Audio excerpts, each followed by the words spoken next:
हजरत गौस पाक रहमतुल्लाह अल्लाह के कुछ ऐसे चमत्कार जो आज भी लोगों के ईमान को ताज़ा कर देते हैं। इस वीडियो में आप उन वाक़यों को देखेंगे जो इतिहास में मिसाल बन गए। पहला वाक़या हजरत गौस पाक एक दिन अपने मुरीदों और अकीदतमंदों की एक बड़ी मजलिस को खिताब फरमा रहे थे। खुतबे के दौरान एक अजीब और अनजान व्यक्ति वहां आया। वह आदमी देखने में तो बिल्कुल आम इंसान जैसा था, लेकिन उसने दावा किया कि उसके पास कोई असाधारण ताकत है। उसने कहा, मैं हवा में उड़ सकता हूं। उस व्यक्ति ने अपनी बात साबित करने के लिए लोगों के सामने उड़ना शुरू कर दिया। वह कभी ऊपर उड़ता, कभी नीचे आता और कभी हवा में चक्कर लगाने लगता। भीड़ यह नजारा देखकर हैरान रह गई। कुछ लोग उसकी तारीफ करने लगे कि वह कितना बड़ा करामात वाला इंसान है। जब उस उड़ने वाले व्यक्ति ने देखा कि लोग उसकी तारीफ कर रहे हैं तो वह और ज्यादा घमंड में आ गया। वह हजरत गौस पाक के करीब आया और कहने लगा, देखिए मेरे पास कितनी शानदार ताकत है। मैं हवा में उड़ सकता हूँ, जो कि एक आम इंसान के लिए नामुमकिन है। मैं यकीनन आपसे बेहतर हूँ। वह यह साबित करना चाहता था कि वह सबसे बड़ा वली अल्लाह का दोस्त है। हजरत गौस पाक, जो वलियों के सरदार और रूहानी आध्यात्मिक नजरिया रखने वाले थे, उसकी बातें सुनकर मुस्कुरा दिए। आपने नरमी से जवाब दिया, ए इंसान, जो ताकत तुझे मिली है वह यकीनन अल्लाह ताला की दी हुई एक नेमत है, लेकिन तुझे इस पर घमंड नहीं करना चाहिए। तुझे कभी नहीं भूलना चाहिए कि सारी ताकतों का मालिक सिर्फ अल्लाह रब्बुल इज्जत है। लेकिन उस उड़ने वाले आदमी ने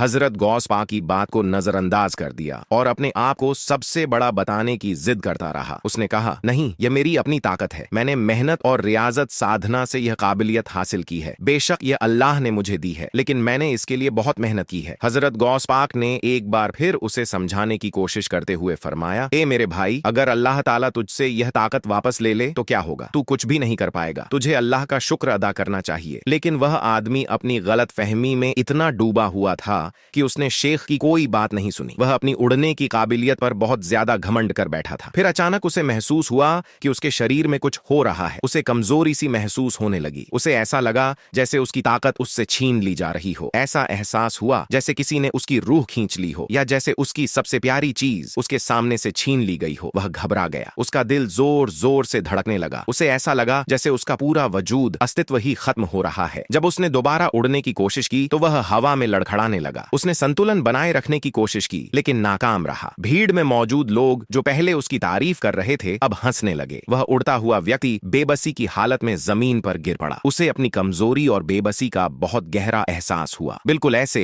जैसे किसी परिंदे के पंख काट दिए गए हों। उसे समझ आ गया कि वह अपनी काबिलियत पर कितना घमंड कर बैठा था और अल्लाह की दी हुई नेमत को अपनी निजी कामयाबी समझ लिया था। वह बेहद शर्मिंदा हुआ और हजरत गौस पाक के कदमों में गिर पड़ा। रोते हुए, गिड़गिड़ाते हुए कहने लगा, शेखा, ए मोहतरम, मुझसे बहुत बड़ी गलती हो गई है। मैं अपनी ताकत पर बहुत घमंड कर बैठा था और मैंने आपकी नसीहत नहीं सुनी। कृपया आप मुझ पर रहम करें और मेरे लिए दुआ करें। आप तो औलिया के सरदार हैं। आपकी दुआ अल्लाह ताला कभी रद्द नहीं करेगा। हजरत गौस पाक, जो हमेशा दूसरों को माफ करने वाले और रहनुमाई करने वाले थे, आपने उस शख्स को माफ कर दिया। आपने उसके लिए अल्लाह ताला से दुआ की, या अल्लाह इसे माफा फरमा और अपनी रहमत से नवाज। कुछ देर बाद उस उड्ड डांचने वाले आदमी को फिर से अपने जिस्म में वही ताकत और गर्मी महसूस हुई। जब उसने दोबारा उड़ने की कोशिश की तो वह फजा आसमान में ऊंचा उड़ गया। खुशी से चिल्लाया और आसमान की तरफ उड़ने लगा, बिल्कुल वैसे ही जैसे पहले उड़ता था। फिर वह तुरंत नीचे आया और हजरत गौस पाक का शुक्रिया अदा करते हुए कहने लगा, शेख, ए मोहतरम, आपने मुझ पर बहुत बड़ा एहसान किया है। मैं हमेशा आपका शुक्रगुजार रहूंगा। वह फिर शेख के कदमों में गिर पड़ा और उनका मुरीद बन गया। उसने हजरत गौस पाक की नसीहत को दिल से कबूल कर लिया, अपनी गलती पर सच्चे दिल से तौबा की और अपनी बाकी जिंदगी आजी और अल्लाह की इबादत में गुजारी। वह हजरत गौस पाक का एक सच्चा मुरीद बन गया और दूसरों को भी यही सबक देने लगा कि कभी भी अपनी काबिलियत पर घमंड नहीं करना चाहिए। नजरीन ए किराम, यह करामत गौस पाक रहमतुल्लाह अलैह के बचपन की है। बात उस समय की है जब गौस पाक एक दिन अपने दोस्तों के साथ खेल रहे थे। तभी उन्होंने देखा कि कुछ लोग एक डोली में एक दुल्हन को बिठाकर कहीं ले जा रहे हैं। गौस पाक रहमतुल्लाह अलैह दौड़ते हुए उस डोली वाले के पास गए और उससे पूछा, इस डोली में क्या है? डोली वाले ने जवाब दिया, इसमें कुछ भी नहीं है। गौस पाक ने फिर जोर देते हुए कहा, सच सच बताओ कि इसमें क्या है? लेकिन जिसने डोली उठाई हुई थी उसने फिर से वही कहा, इसमें कुछ भी नहीं है। गौस पाक ने तीसरी बार पूछा, लेकिन हर बार उसे वही जवाब मिला, कुछ भी नहीं है। यह सुनकर गौस पाक के होठों से यह अल्फाज निकले, ठीक है, अगर तुम कहते हो कि इसमें कुछ नहीं है तो फिर वाकई में इसमें कुछ नहीं है। यह कहकर गौस पाक वापस अपने दोस्तों के पास खेलते हुए चले गए। जब डोली वाला डोली लेकर दुल्हन के घर पहुंचा तो हैरान रह गया। डोली में दुल्हन मौजूद नहीं थी। वह बहुत घबरा गया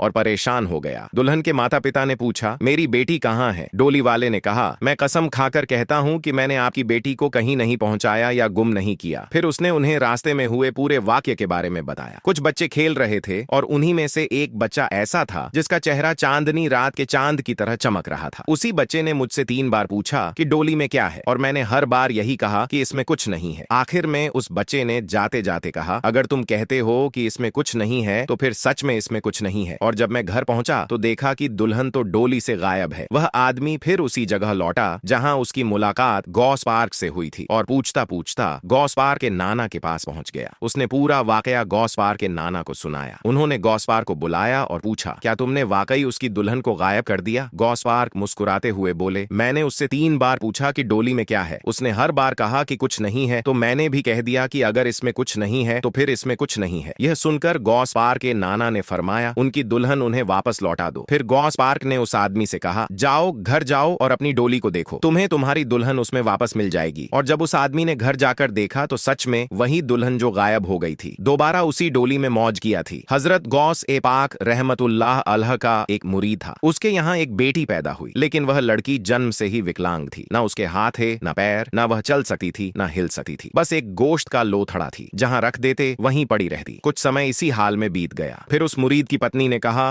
क्योंकि आपके मुर्शिद बहुत पहुंचे हुए वली हैं तो आप ऐसा कीजिए कि उन्हें अपने घर दावत पर बुलाइए। जब वह हमारे घर आएंगे तो हम अपनी बेटी के लिए उनसे दुआ करवा लेंगे। मुझे पूरा यकीन है कि जब आपके मुर्शिद हमारी बेटी के लिए हाथ उठाएंगे तो अल्लाह पाक उनकी दुआ को जरूर कबूल करेगा। यह बात उसके शौहर को भी पसंद आई। उसने कहा, ठीक है, कल मैं जाकर अपने मुर्शिद को दावत दूंगा। अब यह मियाँ बीवी वहां बातें कर रहे थे और इससे 50 किलोमीटर दूर बगदाद शरीफ में हजरत गौस ए पाक रहमतुल्लाह अलैह वहीं बैठे उनकी सारी बातें सुन रहे थे। अगले दिन वो मुरीद बगदाद शरीफ का सफर करके अपने मुर्शिद की खिदमत में हाजिर हुआ। उसने कहा, हुजूर, मैं आपको दावत देने आया हूँ, कृपया हमारे घर तशरीफ लाएं। यह सुनकर घस ए पाक रहमतुल्लाह अलैह ने अपनी गर्दन नीचे झुकाई और थोड़ी देर खामोश रहे। फिर कुछ पल बाद फरमाया, ठीक है, कल मैं आ जाऊंगा, तुम जाकर तैयारी करो। मुरीद खुशी से वापस लौटा और अपनी बीवी से कहा, मेरे मुर्शिद करीम ने हमारी दावत कबूल कर ली है, वह कल आ रहे हैं। फिर मियाँ बीवी ने मिलकर शानदार तैयारी की। अगले दिन गौस ए पाक रहमतुल्लाह अलैह अपने कुछ मुरीदों के साथ उस घर तशरीफ ले आए। फिर उन्होंने उस मुरीद से कहा, जो तुमने हमारे लिए तैयार किया है वह ले आओ, हम खाकर फिर वापस निकलेंगे। अब उस मुरीद ने क्या किया, उसने अपनी बेटी को,